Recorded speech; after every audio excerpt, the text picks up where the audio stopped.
there are still a certain percentage of our population that does not speak French fluently. And even those that do speak fluently, when we talk to our doctor, our lawyer, our banker, we want to make sure that we understand what they are talking about. So we want to be able to communicate with them in our language. You will have professionals where a good number of them could be integrated in terms of bilingual, but they're still tackling issues of that whole sense of belonging, of finding a community, finding a space, and that's what we do.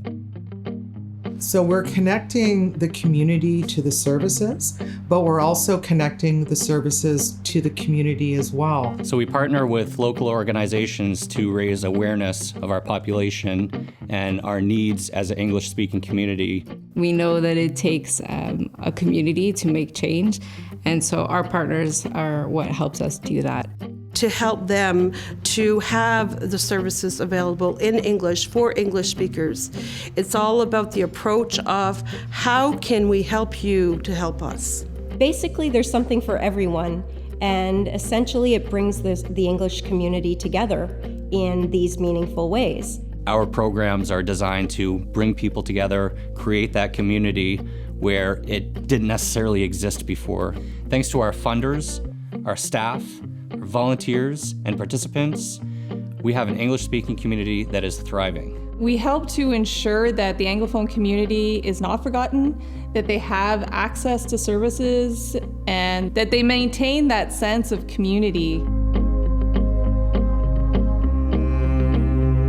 We work with many partners. We are able to reconnect community members with existing services. Having the opportunity to speak in your language of choice, in this case English, makes a huge difference for these people to be able to communicate what they need and to be able to communicate their real feelings. You're very vulnerable when you're sharing your emotions, so to be able to have that space is really great because it's quite difficult to access some of these resources, especially due to language barriers. But the French community understand too that the English-speaking community enjoy to live their own culture and to communicate in their own language. I get a chance to work both with the English-speaking population and with French speakers, which is really great. So often I use the image of building bridges, between those two communities who are within one big community.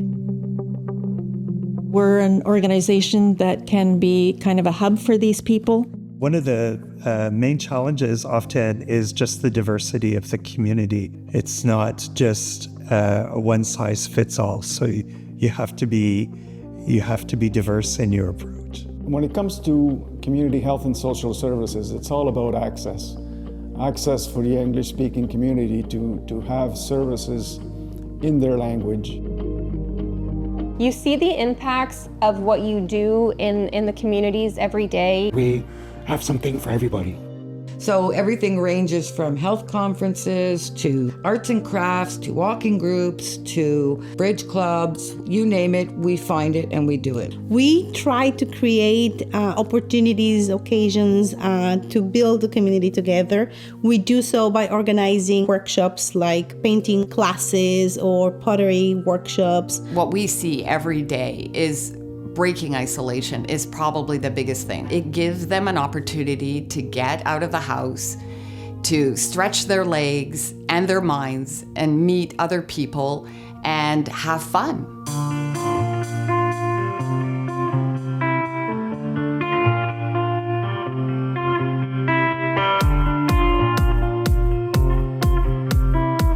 We feel like when it's community-based, that it's an extended family. And because we are a linguistic minority, is that we're always aching for family and continuity, and also the sense that we have a place and that we are heard.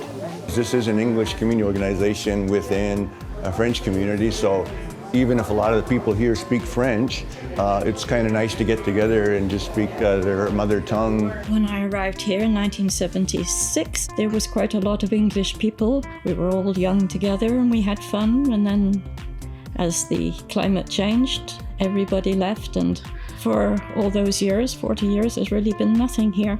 they started this, and it's worked out marvelous for me. Connections helped us open the door at the high school. We connect with kids on a more personal level. They've been with us since the beginning, and we're working harder to sort of strengthen those community ties. We're very privileged to count on our volunteers. Each time there's a need, we call them up and they show up.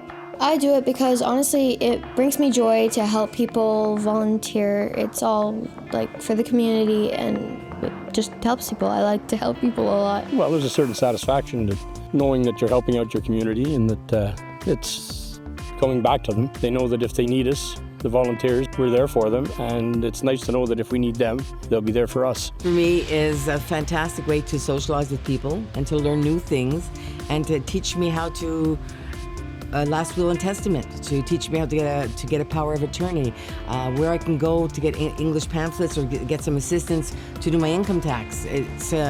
It means a lot. They really helped me socialize and meet a lot of people. Even if you're from different countries, from different ethnicities or any place, you just bond over that fact and it makes you feel less lonely and more comfortable in the community that you're in.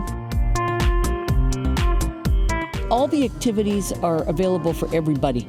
There's no class distinction, there's no language distinction. I had always been a friendly kind of girl, had lots of friends, and I had kind of gone into myself and I was quiet. I thought that's what a 7-year-old woman had to be, quiet. And then I heard about this club and I said, I'm gonna go see what's going on. It's the best thing I've ever done for myself.